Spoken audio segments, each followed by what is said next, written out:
क्या एक YouTuber Marvel जैसी ब्लॉकबस्टर बना सकता है? ये सवाल काफी बड़ा है। आज हम आशीष चंचलानी की वेब सीरीज एकाकी के फिनाले पर आए एक बहुत ही पॉपुलर रिव्यू को समझने की कोशिश करेंगे जो इसी सवाल की गहराई में जाता है। तो चलिए शुरू करते हैं। अच्छा, इस रिव्यू की शुरुआत ही एक बहुत अलग माहौल से होती है। मतलब सोचिए, रिव्यू करने वाले ने ये फिनाले घर पर अकेले नहीं बल्कि सैकड़ों फैंस के साथ एक खचाखच भरे थिएटर में देखा।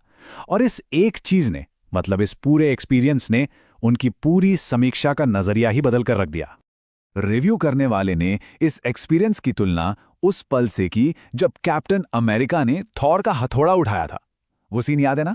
कैसे पूरा थिएटर गूंज उठा था। बस फिनाले के एक सीन पर ऑडियंस का बिल्कुल वैसा ही जोरदार रिएक्शन था। और इसी से ये बात साफ हो गई कि ये सिर्फ एक और यूट्यूब वीडियो नहीं बल्कि अपने आप में एक सिनेमाई घटना थी। तो इस सिनेमाई अनुभव के पीछे आखिर था क्या? रिव्यू के हिसाब से देखें तो जवाब सिर्फ एक शब्द में है, मार्वल। चलिए अब जरा ये देखते हैं कि कैसे मार्वल का डीएनए इस एपिसोड की हर एक परत में बुना हुआ है। रिव्यू करने वाले का साफ कहना है कि क्रिएटर को मार्वल का कीड़ा लगा हुआ है। और ये कोई हल्की फुल्की प्रेरणा नहीं है, जी नहीं। ये मार्वल के लिए एक गहरा जुनून है जो फिनाले के हर फ्रेम, हर डायलॉग और हर एक्शन सीन में मतलब साफ साफ दिखाई देता है। लेकिन दिलचस्प बात यह है कि ये सिर्फ मार्वल की कॉपी नहीं है। समीक्षक ने पाया कि ये एक मिक्स मसाला जैसा है। इसमें स्टार वॉर्स की ग्रैंड फील है, कोई मिल गया वाला देसी टच है और यहां तक कि एलियन वर्सेस प्रेडेटर के डरावने एलिमेंट्स भी हैं। मतलब कई हॉलीवुड प्रेमाओं का एक यूनिक इंडियन मिक्सचर। और ये चीज सिर्फ कहानी में ही नहीं बल्कि इसकी बनावट में भी मार्वल जैसी है। मिड क्रेडिट और पोस्ट क्रेडिट सीन का इस्तेमाल, इससे क्रिएटर न सिर्फ फैंस को आगे के लिए एक्साइटेड कर रहा है बल्कि ये भी दिखा रहा है कि वो एक बड़े कनेक्टेड यूनिवर्स की प्लानिंग कर रहा है, बिल्कुल मार्वल की तरह। लेकिन सवाल ये है कि क्या ये मार्वल फॉर्मूला पूरी तरह से काम कर गया? रिव्यू करने वाले के हिसाब से ये एपिसोड एक दो हिस्सों की कहानी है। कुछ हिस्से बहुत ज्यादा खिंचे हुए लगे तो कुछ में शानदार तेजी थी।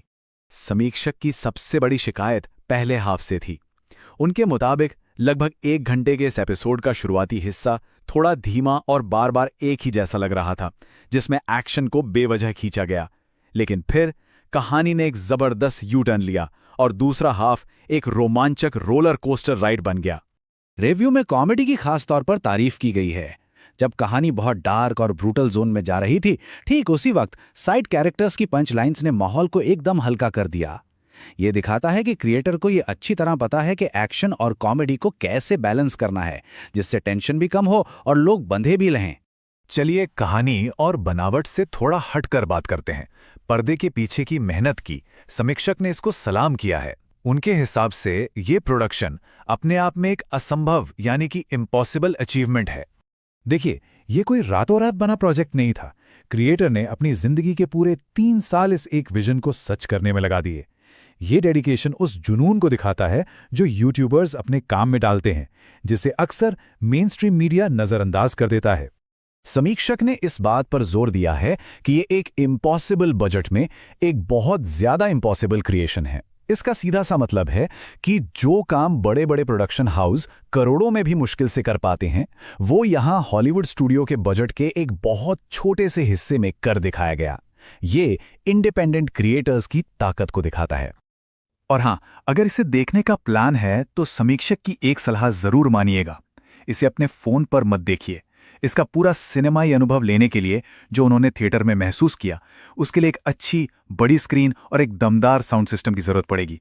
तो इन सभी बातों के बाद अंतिम फैसला क्या है? क्या यह देखने लायक है भी या नहीं? आइए समीक्षा की फाइनल रेटिंग और सिफारिशों पर एक नजर डालते हैं। देखिए, कुछ कमियों के बावजूद समीक्षक ने इसे 5 में से 4 स्टार दिए। ये रेटिंग एक तरह से एक मजबूत सपोर्ट है। ये दिखाती है कि जो बड़ा विजन और जुनून था वो छोटी मोटी खामियों पर भारी पड़ा। तो फाइनल टेक अवे क्या है? पहली बात, 4.5 की रेटिंग ये साबित करती है कि ये कामयाब कोशिश है। दूसरी बात, इसे दोस्तों के साथ देखना बेहतर रहेगा क्योंकि इसमें कुछ ऐसी भाषा है जो शायद परिवार के साथ देखने में थोड़ी ऑकवर्ड लगे। और सबसे जरूरी तीसरी बात, ये यूट्यूबर्स के लिए एक मील का पत्थर है जो दिखाता है कि उनकी क्रिएटिविटी की कोई सीमा नहीं है। ये पूरा विश्लेषण हमें एक बहुत बड़े सवाल पर सोचने के लिए छोड़ जाता है।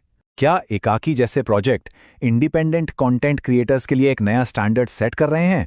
क्या भविष्य का एंटरटेनमेंट बॉलीवुड स्टूडियोज से नहीं बल्कि ऐसे ही जुनूनी क्रिएटर्स के गैराज से निकलेगा? ये एक ऐसा सवाल है जो आने वाले समय में और भी जरूरी होता जाएगा।